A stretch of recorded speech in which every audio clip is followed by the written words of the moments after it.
اللہ کے نبی کے لیے خیر کثیر۔ بسم اللہ الرحمن الرحیم، انا اعطیناک الکوثر فصل لربک وانحر ان شانئک هو الابتر۔ یقیناً ہم نے آپ کو حوض کوثر دیا اور بہت کچھ دیا، بس تو اپنے رب کے لیے نماز پڑھ اور قربانی کر، یقیناً تیرا دشمن ہی لا وارث اور بے نام ہے۔ لوگوں نے تانے دیے تھے میرے نبی کو کہ ان کی نسل نہیں چلے گی، نسل بریدہ، بیٹا بھی فوت ہو گیا۔ اللہ نے ان کی بیٹیوں سے نسل چلا لی۔ اللہ کو بیٹوں بیٹیوں کی کیا پرواہ ہے، دین کا کام کرنے والوں کے نام تو صدیوں قائم رہتے ہیں، اپنی اولادیں تو چند سالوں میں کھا پی کے فارغ ہو جاتی ہیں۔ اللہ ہمیں ایسی روحانی نسلیں چھوڑ کر جانے والا بنائے کہ جہاں اسلام کا کام ہوتا ہی رہے اور ہوتا ہی رہے۔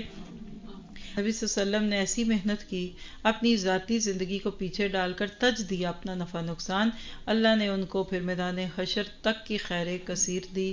کیا پتہ چلا کہ تھوڑے دن کی بات ہے، چند لوگ اللہ کے نبیوں کا زندگی میں ساتھ دیتے ہیں، حوصلہ شکن حالات ہوتے ہیں، لیکن انجام بڑا پیارا ہوتا ہے، خیر کثیر، اعلیٰ کامیابیاں۔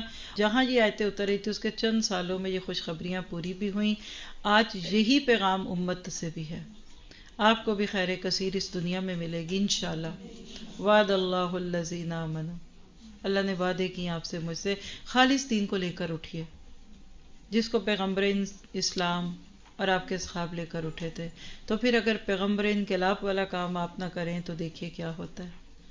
یہ دنیا سے شروع ہوتی ہے خیر کثیر اور آخرت تک رہتی ہے، اور غیر ممنون، ان لمٹ، ان اینڈنگ سپلائی، صدقہ جاریہ کی نیکیوں کی۔ اللہ میرے آپ کے اور ہمارے والدین کے لیے ایسا ہی کرے۔ اللہ آپ سب کو اپنے والدین کے لیے بہترین صدقہ جاریہ بنا دے۔